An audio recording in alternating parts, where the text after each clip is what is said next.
Hello students, हम continue करते हैं जहाँ से हमने छोड़ा था। टर्मिनेशन ऑफ बेलमेंट आप कर चुके हो लास्ट क्लास में। बीच में एक टॉपिक छूटा था सेक्शन 180, वो मैं आपके साथ स्टार्ट कर देती हूँ। बहुत सिंपल से एक छोटा सा सेक्शन है, दो सेक्शंस को एक तरीके से कंसेप्ट कवर करता है। Rights of bailor and bailee against any wrongdoer. बात को समझते हैं, सिर्फ हेडिंग ही अगर आप देखोगे तो आपको काफी बातें समझ में आ जाएंगी।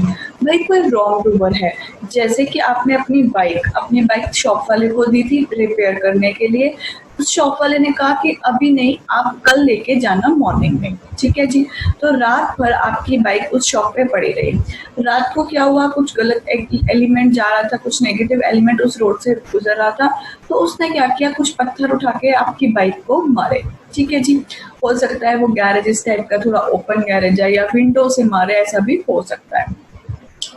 अब ऐसे केस में जो भी लॉस हुआ, नुकसान हुआ, जैसे लाइट टूट गई, दो तीन चीजें और टूट फूट गई बाइक की, ठीक है जी, तो क्या वो कंपनसेशन लेने के लिए उन नेगेटिव एलिमेंट पर्सन से क्या सिर्फ आप ही केस कर सकते हो, या आप ही पुलिस में जा सकते हो, या फिर वो बेली भी जा सकता है?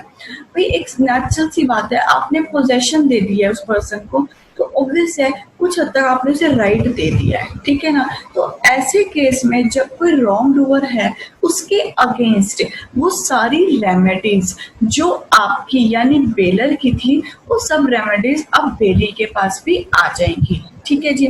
जो कंपनसेशन मिलेगा उस पर्सन से, वो बेलर और बेली डिसाइड कर लेंगे कि किस तरीके से उसको करना है।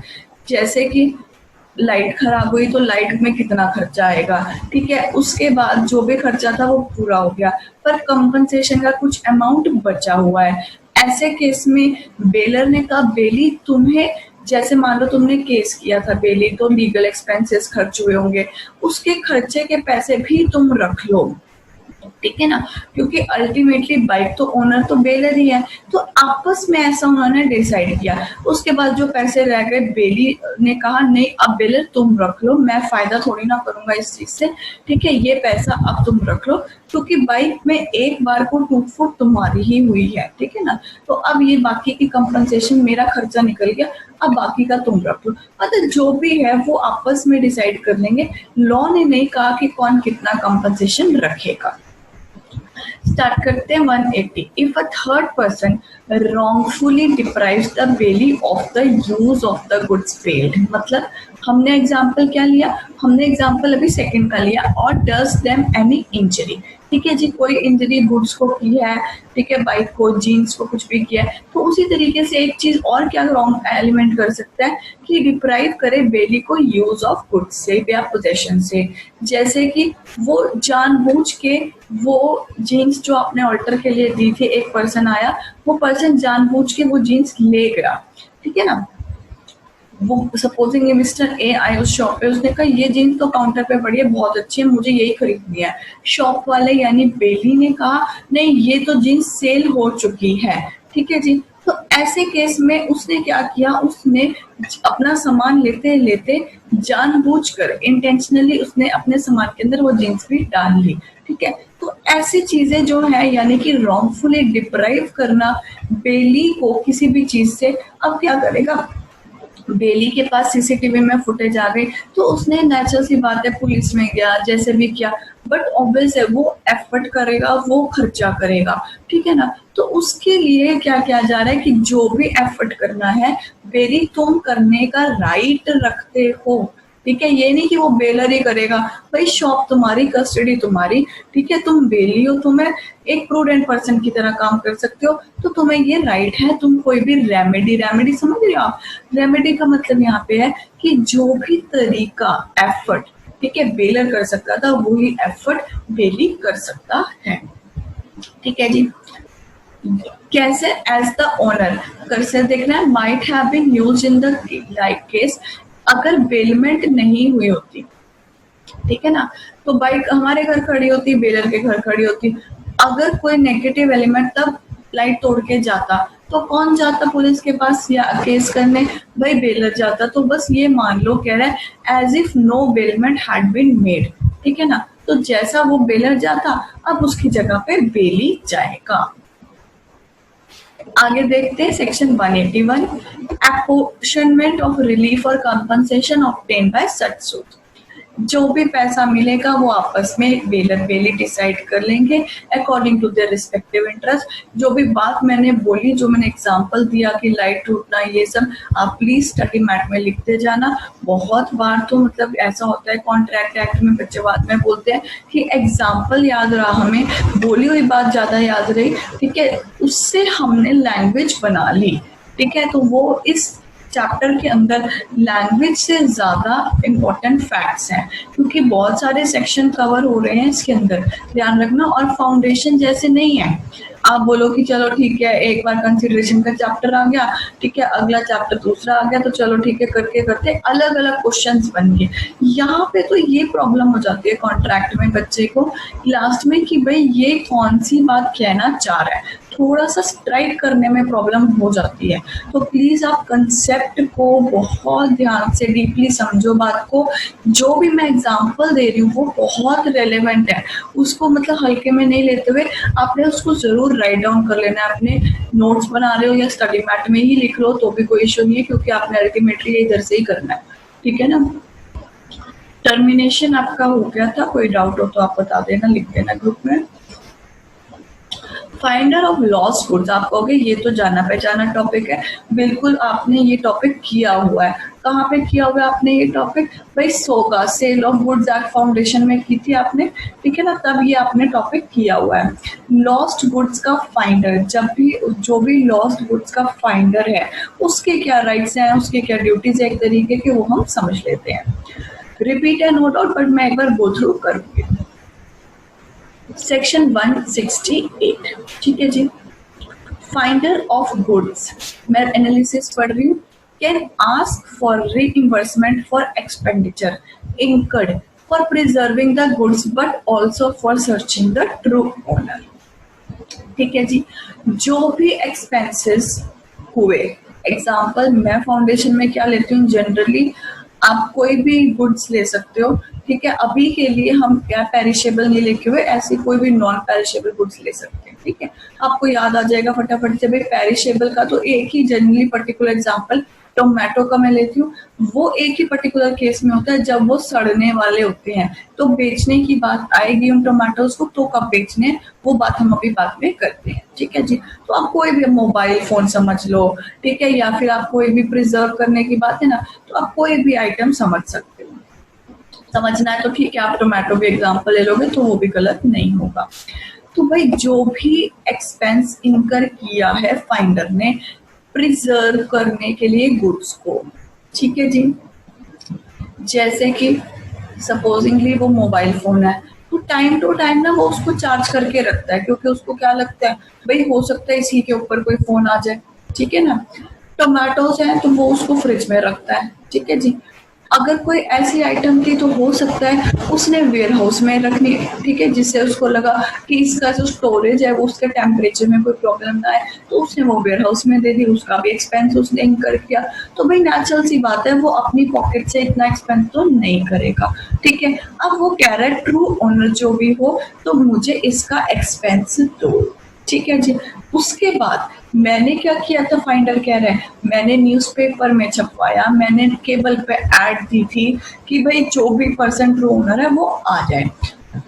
और मान लो मेरे पास 10-15 बंदे आ गए, मैंने उन्हें मना किया, देखा, मैंने देखा अच्छे से रिसर्च की कि कौन पर्सन ठीक है, इंटरव्यू लिया। जैसे आपको पता है ना, आपने 1-2 मूवीज देखी होंगी ऐसे, मुझे नाम नहीं ध्यान में आ रहा, बट 1-2 मूवीज में ऐसा सीन आया हुआ है, एक चीज के लिए आप डालो एडवर्टीजमेंट, 10 बंदे वहां खड़े हो जाते हैं, ठीक है, और होता वो किसी का भी नहीं है सामान, ठीक है। तो वही चीज यहाँ पे है कि आपने सर्च करने के लिए थोड़ा एक्सपेंस किया है।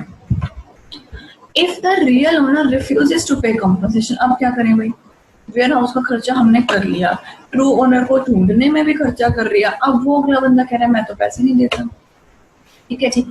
Finder can not sue but retain the goods, बिल्कुल सेम है फाउंडेशन वाला, अलग नहीं है ये चीज। क्या करो तुम उसका सामान रख के बैठ जाओ।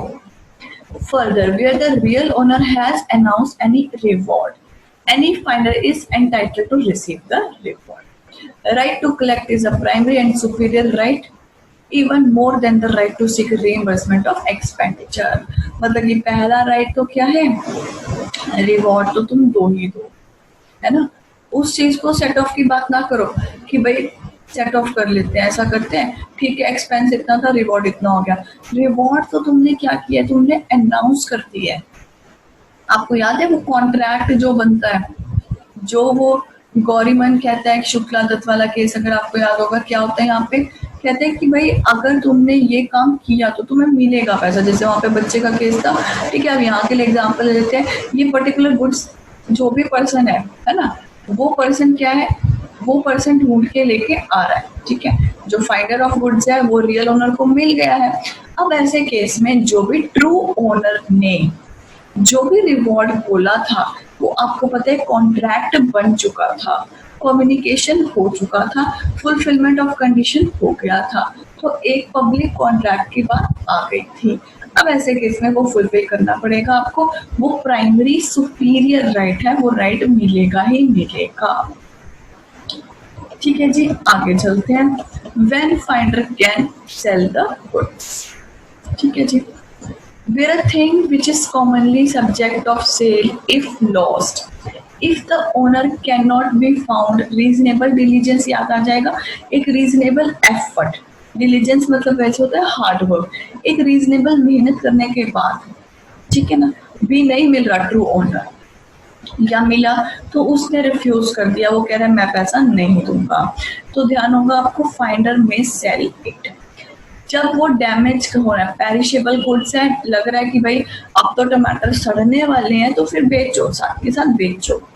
When the lawful charges, but mobile phone है, सड़ेगा तो है नहीं, पर कितनी देर तक रखोगे उसको, वो देने को तैयार नहीं या वो मिल ही नहीं रहा। जब इतने खर्चे कर लिए, है ना, कह रहे where the lawful charges of the finder, इतने खर्चे कर लिए, चाहे ढूंढने में चाहे प्रिजर्व करने में। देखो यहाँ पे लॉफुल चार्जेस दो हैं, प्रिजर्व करने में, साथ में सर्च करने में।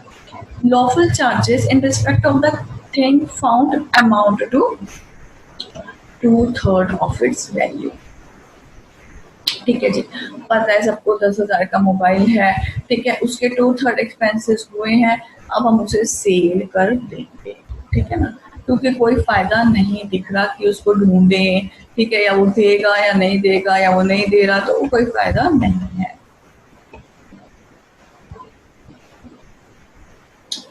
आगे चलते हैं हम। जनरल लियन आपने कर लिया था, आपने पर्टिकुलर लियन कर लिया था, ठीक है जी। इनका डिफरेंस मैं आपके साथ चेक कर लेती हूँ। आना है आपने सेक्शन 171 कॉन्ट्रैक्ट एक्ट का confer on bailee right of general lien, वो सेक्शन 170 में कवर है, कोई ज्यादा डिफरेंस नहीं है। सेकंड पॉइंट चेक करते हैं। General lien alludes to the right to keep possession of the goods belonging to the other against general balance of the account। क्या बात बनती है, कहते हैं जनरल लियन से क्या हो रहा है भाई, पोजेशन ऑफ गुड्स का राइट मिल रहा है, ठीक है। बेलर के गुड्स हैं, बेली रख रहा है, जनरल बैलेंस ऑफ अकाउंट, बात को समझना है आपने। जनरल लियन से याद हो जाएगा आपको भाई, कई तरीके के लोन लिए थे, 3 तरीके के लोन लिए थे, है ना, तो वो कोई सिक्योरिटीज तीनों पे रखी थी। एक का क्या हुआ, लोन रीपे हो गया, बट हम सिक्योरिटी को फ्री नहीं कर रहे हैं, क्योंकि हमें पता चल गया कि बाकी के लोन रीपे नहीं हो रहे हैं और बाकी की सिक्योरिटी इनसफिशिएंट है उस लोन के अमाउंट को रिकवर करने में, ठीक है जी। तो कहते हैं जनरल लियन एक राइट देता है, आप यहाँ पे लिख लो, gives right to keep possession of goods to the bailee, ठीक है। गुड्स बिलोंग किसको करते हैं, बेलर को करते हैं, ठीक है। Right to keep possession of goods to the bailee, ठीक है जी। फिर लास्ट में आ जाना है आपने, against general balance of account, मतलब जनरल बैलेंस ऑफ अकाउंट यानी फर्क नहीं पड़ रहा, ब्लैंकेट देखा जा रहा है कि 3 लाख के 9 लाख के लोन है, ठीक है। बजाय कि 3 को अलग करने से हमने जनरल बैलेंस देखा है, ओवरऑल फुल लिमिट चेक करनी है, उसके अकॉर्डिंगली राइट मिल जाएगा जनरल लियन के अंदर। पर यही पर्टिकुलर लियन हो तो वहां पे क्या होगा भाई, स्पेसिफिक गुड्स की बात है, स्पेसिफिक अकाउंट से चलेगा, ठीक है, नॉन पेमेंट हो रही है तो वही पर्टिकुलर गुड्स उसी लोन के अकॉर्डिंगली ही हम रिटेन कर सकते हैं, लियन एक्सरसाइज कर सकते हैं और किसी चीज पे नहीं करेंगे। आगे चलते हैं। General lien is not automatic, but agreement में साफ साफ लिखा होगा और स्पेसिफिक तो है ही है, एक ऑटोमेटिक की चीज है। भाई लोन नहीं रीपे किया तो नेचुरल सी बात है जो सिक्योरिटी है वो लियन जब्त कर ली जाएगी। जनरल लियन चेक करते हैं। It can be exercise against goods even without involvement of labour और स्किल्स।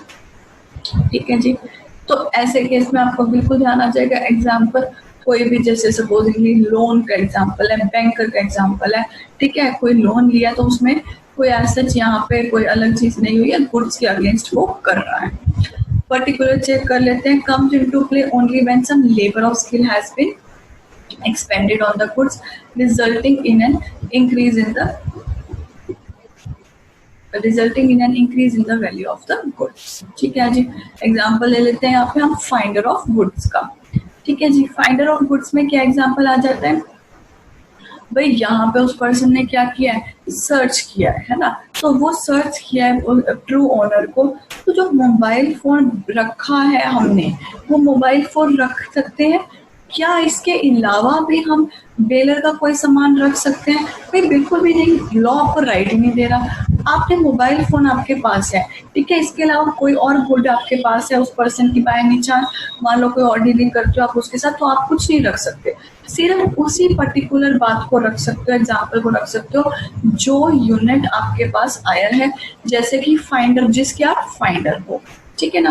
प्लेजी, जो चीज उधार पे ली है, जैसे मैंने एग्जांपल यही ले लिया, ठीक है ना, कि लोन का एग्जांपल ले लिया, तो जिस पर्सन ने, प्लेज का भी हमने पूरा देखना है टॉपिक, लोन लिया, कुछ सिक्योरिटी रखी, ठीक है, तो वो जो पर्सन है जिसने लोन दिया है ना, प्लेजी, वो पर्सन क्या रख सकता है जब तक लोन की भरपाई नहीं होगी? वही आइटम रख सकता है, जैसे कि बाइक है ना, वो बाइक अपने पास रखेगा, पर क्या कोई और भी आइटम रख सकता है? भाई नहीं, वो कोई और आइटम नहीं रख सकता, ठीक है ना। एजेंट, पार्टनर, इसी तरीके से पर्टिकुलर लियन के अकॉर्डिंगली रखें। नेक्स्ट टॉपिक स्टार्ट करते हैं हम, प्लेज। बहुत सिंपल है, ठीक है ना। Bailment of goods as security, यानी बेलमेंट पढ़ना पहले हमारा बहुत जरूरी था। For payment of a debt for performance of promises called pledge. भाई कुछ नहीं हुआ, एक सिंपल सी बात है, आए दिन आपने एक चीज देखी है, एक पर्सन को पैसा चाहिए, वो पैसा लेने जाता है किसी पर्सन के पास, मनी लेंडर के पास, कोई चीज अपनी वहां पे गिरवी रखता है, उसे प्लेज कहते हैं। जो ओनर है, और याद आ जाएगा, पीछे वर्ड है और, प्लेजर उसका नाम है, और जो पर्सन मनी लेंडर है उसका नाम प्लेजी है, ठीक है जी, बहुत सिंपल है।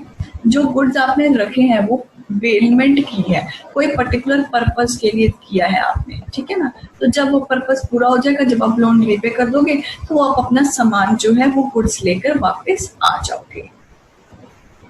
क्या चेंज ऑफ ओनरशिप है? नहीं। क्या चेंज ऑफ पोजेशन है? बिल्कुल, क्योंकि बेलमेंट का तो था ही एक कंडीशन की चेंज ऑफ पोजेशन होना चाहिए। आगे मैं सीधा एसेंशियल्स पे आ रही हूँ, बीच की बात सब रिपीट है। Since pledge is a special kind, there are all elements of essential elements of bailment इसमें होने चाहिए। फर्स्ट एक पॉइंट देखते हैं, bailment for security against the payment of performance of promise. Subject matter goods होना चाहिए, goods pledge should be in existence, ठीक है ना। There shall be delivery of goods from pledger to pledge, यानी कि मूवेबल गुड्स की बात है। पुरानी बातें आ रही है सारी। एसेंशियल्स ऑफ प्लेज, प्लेज देखते हैं एसेंशियल क्या है, बेलमेंट हुई है, security of payment of debt है, goods must be subject matter of pledge है, pledge must be in existence, delivery of goods है, और कुछ अलग बात नहीं है। चलो जी, पॉनी के राइट चेक करते हैं, जैसे हमने बेनी के राइट किए थे। Right to retain the pledge goods, कब तक राइट टू रिटेन है? जब तक उसे अपनी पेमेंट नहीं मिल जाती है, ठीक है जी। पेमेंट नहीं मिल जाती, साथ में इंटरेस्ट एक्री हो गया, तो कोई बात नहीं, इंटरेस्ट की बात भी आ जाएगी। कोई और एक्सपेंसेस किए हैं, लॉफुल एक्सपेंसेस है, तो वो भी आपने यहाँ पे करने हैं, रिकवर करोगे, ठीक है। प्रिजर्वेशन ऑफ गुड्स के लिए जो भी एक्सपेंसेस है तो वो भी रिकवर किए जाएंगे। एग्जाम्पल रीड कर लेना, अब फिर से कोई करने की यहाँ पे जरूरत नहीं है क्लास में, आपने घर पे जरूर रीड कर लेना है। सेक्शन 174 चेक करते हैं, right to retention of subsequent dates. कहते हैं pawnee shell in absence of contract, बहुत अच्छे से हाईलाइट कर लो, इन the absence of contract to that effect retain करेगा प्लेज गुड्स फॉर एनी डेब्ट अदर देन द डेब्ट for which they are pledged.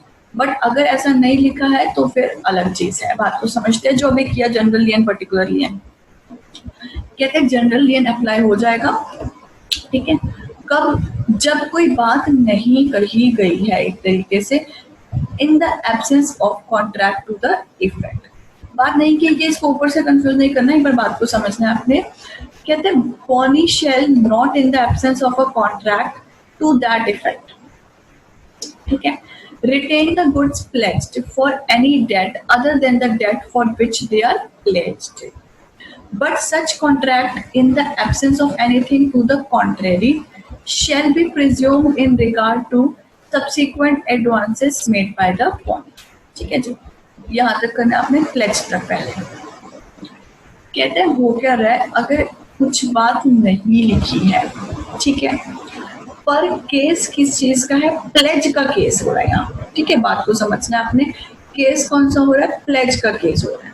तो ऐसे पर्टिकुलर केस के लिए कह रहा है कि वो गुड्स को रिटेन करके रखेगा for any debt other than the debt for which they are pledged.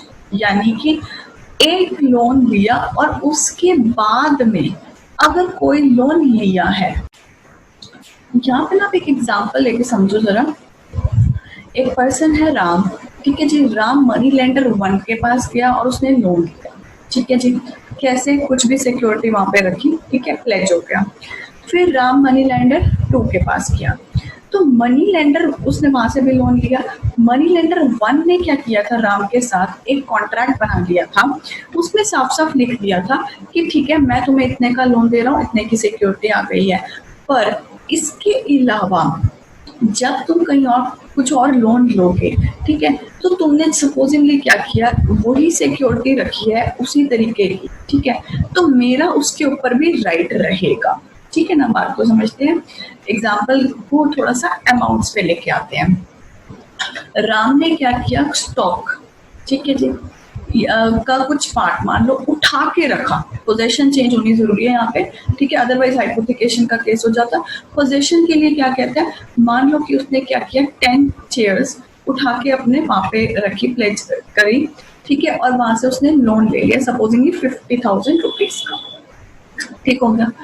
अब उस पर्सन ने पहले ही अग्रीमेंट बना लिया था कि जब तुम कोई और लोन लोगे, ठीक है जी, और अगर तुम्हारा डिफॉल्ट हो गया मेरे लोन पे, मैं पैसा 50,000 रुपए मुझे तुम्हारी 10 चेयर से रिकवर नहीं हुआ, ठीक है ना, तो मैं तो तब तक जा सकता हूँ, ठीक है, तब तक रिकवरी कर सकता हूँ सब्सिक्वेंट लोन्स की सिक्योरिटी पे भी, जब तक मेरे 50,000 रिकवर नहीं होते हैं। आप कहोगे ये तो बड़ी अजीब सी बात है, भाई इसके लिए ना अग्रीमेंट कॉन्ट्रैक्ट हो रखा है, ठीक है ना, कॉन्ट्रैक्ट में साफ साफ ये बात लिख दी है कि कोई भी सब्सिक्वेंट एडवांसेस, ठीक है ना, किसी भी पर्सन कोई और क्रेडिटर हो सकता है, ठीक है, या वहीं पे कोई और यही पर्सन हो सकता है, इसी की कोई ब्रांच हो सकती है, कोई भी कहीं पे भी लोन ले रहा है अगर वो पर्सन राम, तो वो सिक्योरिटी की बात, फर्स्ट राइट कौन ले रहा है, फर्स्ट राइट पॉनी ले रहा है, प्लेज करने के लिए ले रहा है, ठीक है जी।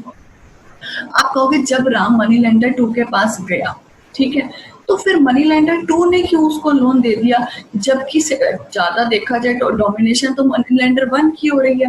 देखो मनी लेंडर 2 को ये बात बताई गई है, ठीक है, प्रॉपर उसे पता है कि पहला किसको राइट मिल रहा है, मनी लेंडर 1 को मिलेगा, ठीक है, क्योंकि अगर उसकी नहीं सेटिस्फेक्शन होगी, पूरा अमाउंट नहीं मिलेगा, फिर वो तुम्हारी सिक्योरिटी में से भी कर सकता है, ठीक है, तो वो जाके मनी लेंडर 2 को कोई प्रॉब्लम नहीं है, उसे लगा फिर भी सफिशिएंट अमाउंट है, ठीक है, और मुझे लोन देना है, मुझे इंटरेस्ट की जरूरत है, तो वो लोन दे सकता है, ठीक है जी। एक बार चेक करते हैं, Pony shall not in the absence of a contract, यानी कि only if a contract is there, लिख लेना आपने, only if a contract is there, retain the goods pledged for any debt other than the debt for which they are pledged, मतलब अपने debt के अलावा, but such contract in the absence of anything to the contrary shall be presumed in regard to subsequent advance। Subsequent क्या होता है, उस loan के बाद में, ठीक है, कोई लोन दिया है, उसी पर्सन ने दिया है या किसी और पर्सन ने दिया है, दोनों यहाँ पे कवर्ड है। इस सेक्शन में दोनों चीजें कवर्ड हैं। तो मनी लेंडर 1 ही हो, चाहे एक और लोन उसने दिया, चाहे मनी लेंडर 2, ठीक है जी। बट कॉन्ट्रैक्ट हुआ है, साफ साफ लिखा है कि पहला राइट मनी लेंडर 1 का रहेगा। आगे चलते हैं section 175। One is right to extraordinary expenses incurred. He is entitled to receive कोई एक्सपेंसेस ऐसे हुए हैं, ठीक है, जैसे कि लग रहा था कि सपोजिंगली जून का महीना है, ठीक है, पता था सबको टेम्परेचर इतना हाई जाएगा, ठीक है, तो ठीक है हम अपने घर पे ही सामान रख लेंगे। बट हुआ क्या, उस टाइम पे बाय एनी चांस कुछ ऐसा हो गया कि वेदर का टेम्परेचर थोड़ा अलग हो गया है ना, अनप्रिडिक्टेड हो गया, तो हमें वो वेयर हाउस में सामान को रखना पड़ा। तो ऐसे केस की बात है, तो ऐसे केस में एक्सटर्नल एक्सपेंसेस जो इनकर हुए वो भी लिए जाएंगे। लास्ट में देखना है, for such expenses he does not have the right to retain the goods, ठीक है ना, क्योंकि एक्स्ट्राऑर्डिनरी एक्सपेंसेस हैं। Pawn is right when the owner makes the default, ठीक है, बेलर बेरी ध्यान में रख सकते हो आप। If the pawnor makes default in the payment of the debt, पैसा वापस नहीं किया जा रहा है, the pawnee may bring a suit against the pawnor upon the debt of or promise and retain the goods pledged as the security, या फिर वो सेल कर सकते हैं आफ्टर रीजनेबल, इसको बहुत अच्छे से हाईलाइट कर लो, नोटिस ऑफ सेल वो सेल कर सकता है। अगर सेल करने के बाद पैसा पूरा नहीं है तो नेचुरल सी बात है वो स्टिल लायबल रहेगा, ठीक है ना। अगर सरप्लस है तो आपको याद आ जाएगा कि वो पैसा दिया जाएगा, जितना भी सरप्लस है वो वापस कर दिया जाएगा। इसके बाद हमने चेक करने हैं rights of owner, duties of owner, जो कि बहुत ही सिंपल है, एक बार अपनी रीडिंग ही रखनी है, ठीक है ना, इसमें कुछ अलग नहीं है। एक बार मैं तो कहूँगी आप रीड कर लेना, ठीक है, बेलर बेली जैसा ही है। अगर कोई प्रॉब्लम होगी तो आप मेरे को बता देना, कोई भी डाउट इसके अंदर होगा तो आपने बता देना, ठीक है जी। फिर आपका एक टॉपिक है प्लेज बाय नॉन ओनर्स, बहुत बड़ा नहीं है, एक छोटा सा है। फिर बेलमेंट और प्लेज का डिफरेंस है, एक बार चेक करते हैं फटाफट से। बेलमेंट के अंदर क्या हो रहा था, स्पेसिफिक पर्पस की बात आ रही थी। ट्रांसफर के अंदर क्या हो रहा था, जनरली रीपेमेंट ऑफ डेट की बात है। टर्म्स एप्लीकेबल चेक करते हैं, बेलर कौन है आपको पता है, डिलीवरिंग द गुड्स है, बेली कौन है ये भी आपको पता है, प्लेजर कौन है, प्लेजी कौन है सब पता है आपको। पर्पस चेक करते हैं, स्पेसिफिक गुड सेफ कस्टडी हो सकती है, रिपेयर हो सकता है। प्लेज के अंदर क्या होता है, डिलीवरिंग गुड्स है, सिक्योरिटी है। कंसिडरेशन चेक करते हैं, बेलमेंट विद भी हो सकती है, विदाउट। विदाउट में आपको एग्जांपल याद आ जाएगा, गोल्ड ऑर्नामेंट नहीं भर के रखा था, पेट को नहीं भर के रखा था, या आपका फ्रेंड आके आपसे बाइक ले गया था। बट प्लेज तो ऑब्वियस सी बात है हमेशा कंसिडरेशन से होगी। राइट टू सेल चेक करते हैं, बेली का कोई राइट नहीं बनता, वो तो सिर्फ क्या है, चेंज ऑफ पोजीशन हो रही है अभी। फॉर द टाइम बिंग हमें पता है वापस लेके जाएंगे, ठीक है। पॉन के प्लेज के केस में भी यही है, नो डाउट, बट उस केस में क्या हो जाता है, राइट टू सेल आ जाता है। क्यों, क्योंकि वो पैसा वापस नहीं कर रहा है। Fails to redeem the goods, right to use of goods check करते हैं, bailee can use the goods only for a purpose specified. जैसे कि चेक करना है, आयरन चेक करने के लिए वो टेस्टिंग कर रहा है, ठीक है, जो टेस्टिंग कर रहा है वो 2 कपड़े प्रेस करके देख रहा है, ठीक है, ये स्पेसिफाइड है, ये पता ही होगा कि हाँ वो करेगा, टेस्ट करेगा। बट प्लेज के केस के अंदर पॉनी ऐसा कुछ नहीं कर सकता, can not use the goods. फिर धोबी वाला एग्जाम्पल आ जाएगा, अनऑथोराइज यूज तो बेली भी नहीं कर सकता है, आपको ये चीज ध्यान में आ जाएगी। बस एक छोटा सा टॉपिक ही रह गया आपका, फिर हम नेक्स्ट अपना टॉपिक स्टार्ट कर लेंगे, ठीक है। ये आपने एक बार अच्छे से रिवाइज कर लेना है, कोई भी डाउट हो तो आप साथ साथ कवर करते चलना है। 2 टॉपिक्स आपके कवर हो गए, 2 यूनिट्स आपके कॉन्ट्रैक्ट एक्ट के कवर हो चुके हैं, ठीक है।